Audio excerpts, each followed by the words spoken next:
दवाइयों और कुछ इलाजी उपकरणों की खोज में काफ़ी बार ऐसा हुआ है कि वो एक्सीडेंटली से परमानेंटली हो गई। इन्हें नाम दिया गया एक्सीडेंटल मेडिकल डिस्कवरीज। आज हम आपको ऐसी दवाइयों के बारे में बताएंगे जिनकी खोज तुक्के में हुई। एनेस्थीसिया, बेहोश और सुन करने की दवा। एनेस्थीसिया की खोज का किस्सा जानने से पहले ये जान ले कि इसकी खोज से पहले सर्जरी बिना सुन या बेहोश किए हुए ही की जाती थी। दर्द को कम करने के लिए तमाम तिकड़म आजमाइश होती थी, जिसमें कोका पत्तियों को चबाकर सर्जरी वाली जगहों पर थूका जाता था। मरीज के सर पर लकड़ी मारकर उसे बेहोश किया जाता था।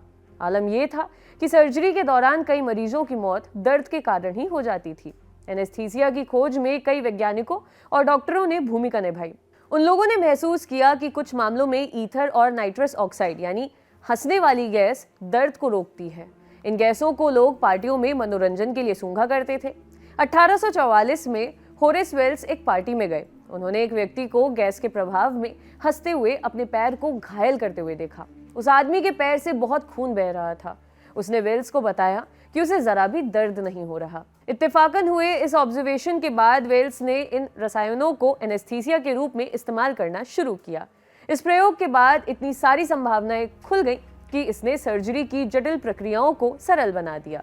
एनेस्थीसिया आज WHO के एसेंशियल मेडिसिन के रूप में दर्ज है।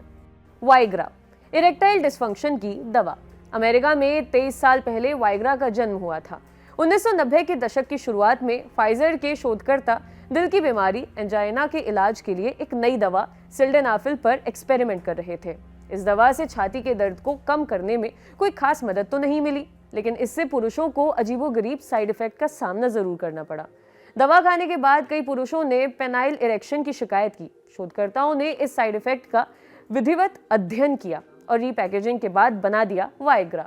वाइग्रा को अब करोड़ों रुपए में बेचा जा रहा है। इतना ही नहीं, अब यह प्रोडक्ट अपनी निर्माता कंपनी फाइजर के लिए कमाई का बढ़िया जरिया बना हुआ है।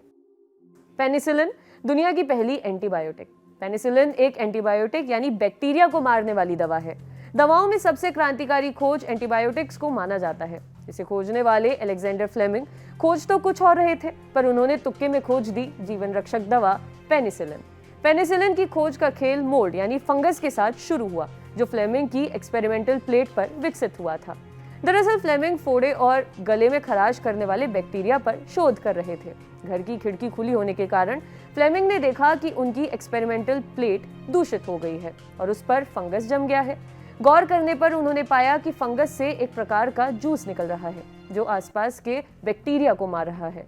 इसके बाद उन्होंने इस पर विधिवत एक्सपेरिमेंट शुरू किया और बाद में फंगस जूस को पेनिसिलिन का नाम दिया। इस खोज के बाद फ्लेमिंग ने कहा भी था कि जब मैं 28 सितंबर 1928 की सुबह उठा तो निश्चित रूप से मैंने दुनिया की पहली एंटीबायोटिक की खोज करके दवाओं में क्रांति लाने की योजना नहीं बनाई थी। इंसुलिन, शुगर कंट्रोल करने वाली दवा। इंसुलिन की खोज में एक कुत्ते के यूरिन ने सार्थक भूमिका निभाई।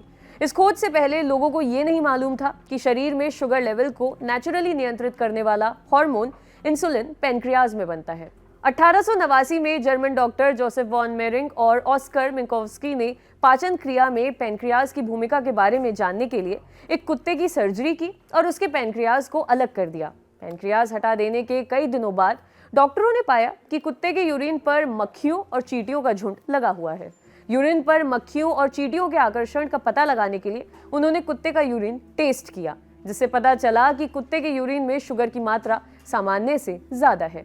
पैनक्रियाज और शुगर लेवल का लिंक स्थापित हो जाने के बाद इस शोध के आधार पर 1921 में कनाडा के डॉक्टर फ्रेडरिक जी बेंटिंग और टोरंटो विश्वविद्यालय के प्रोफेसर जॉन जेआर ने क्लिनिकल इंसुलिन मेडिसिन को तैयार किया। कुनैन, एंटी मलेरियल दवा। साल 1700 के आसपास बुखार से पीड़ित एक आदमी साउथ अमेरिका के ऊंचे जंगलों में भटक रहा था। जब उसे जोर की प्यास लगी तो उसने एक छोटे और कड़वे स्वाद वाले पोखरे के पानी से अपना पेट भर लिया।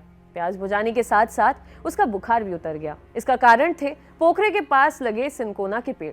सिनकोना की छाल बुखार में राहत पहुंचाती है।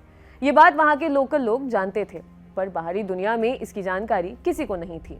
जब इस आदमी का बुखार चमत्कारिक ढंग से कम हुआ तो उसने इस औषधीय पेड़ की खबर वापस आकर अपने कबीले में दी। इसके बाद सिनकोना के पेड़ों पर शोध शुरू हुआ और सिनकोना की छाल से पाउडर यानी कुनैन बनाकर इसका प्रयोग दवा के रूप में होने लगा। इसको शराब में मिलाकर भी पिलाया जाता था। हालांकि इस किस्से पर अकादमिक जगत सहमत नहीं होता। वे कुनैन की खोज का श्रेय फ्रांसीसी शोधकर्ता पियरे जोसेफ पेलेटियर और जोसेफ बियनाइम को देता है। आपके लिए रिपोर्ट तैयार की थी हमारे साथी अतुल ने। देखते रहिए दी लंदन टॉप। शुक्रिया।